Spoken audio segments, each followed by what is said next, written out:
Team যারা বিভিন্ন ক্রাইমসের হত্যাকাণ্ডের ইত্যাদি বিষয়ে কীভাবে বিচার হবে, সরকারকে সহযোগিতা করবে সেটি করেন।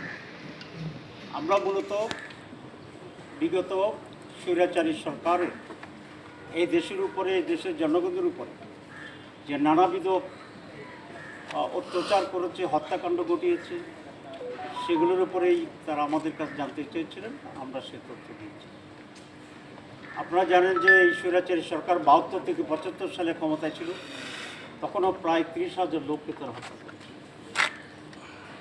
এরপরে বিডিআর যে ঘটনা, সেই ঘটনায়ও আমাদের অনেক অত্যন্ত প্রবেজিক সেনা কর্মকর্তার যে হত্যাকাণ্ড ঘটেছে, সেই হত্যাকাণ্ডের সাথেও এই স্বৈরাচার জড়িত ছিল। আমরা সেটা উল্লেখ করি। আমরা উল্লেখ করেছি হেফাজতের যে সমাবেশ ছিল, সেই সমাবেশে মাস কিলিং হয়েছিল, শত শত লোকের হত্যাকাণ্ড তারা ঘটিয়েছিল শাপলা চত্বরে। আমরা সেটার কথা তাদেরকে করেছি।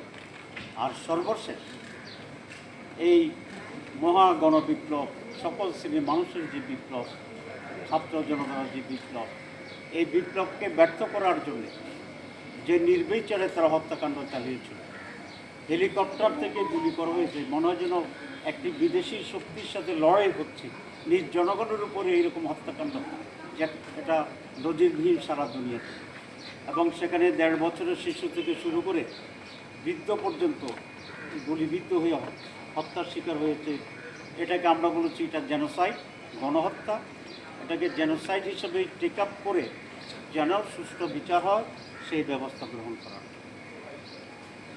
এবং সেই বিচারটির জন্য একটা স্পেশাল ট্রাইব্যুনাল গঠন করে আজ ইন্টারন্যাশনাল ক্রিমিনাল কোর্ট, যেটা হবে আইসিসি, সেটার কতিপয় আইন সংশোধনের মাধ্যমে ক্রাইম এগেনস্ট হিউম্যানিটি এই নামে একটি ট্রাইব্যুনাল করে তদন্ত এবং সঠিকভাবে যেন এটার বিচার অনুষ্ঠিত হতে পারে, সেভাবে বাংলাদেশ সরকারকে তারা যেন সহযোগিতা করে এবং সে বিষয়ে আমরা অনুরোধ করি।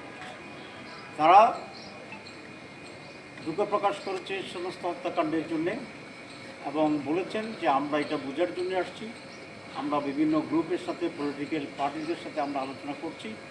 আমরা এই ফ্যাক্টস নিয়েই আমরা ফিরে যাব এবং এটার ভিত্তিতে মৌলিকভাবে বিচার কার্যের সহযোগিতা করার জন্য, প্রয়োজনীয় আইন সংশোধন করার জন্য যে এক্সপার্ট তারা আসবেন এবং তারা বাংলাদেশ সরকারকে সর্বতভাবে সহযোগিতা করবেন। এই হচ্ছে আজকে মূল আলোচনার জিস্ট। আপনাদের সকলকে ধন্যবাদ।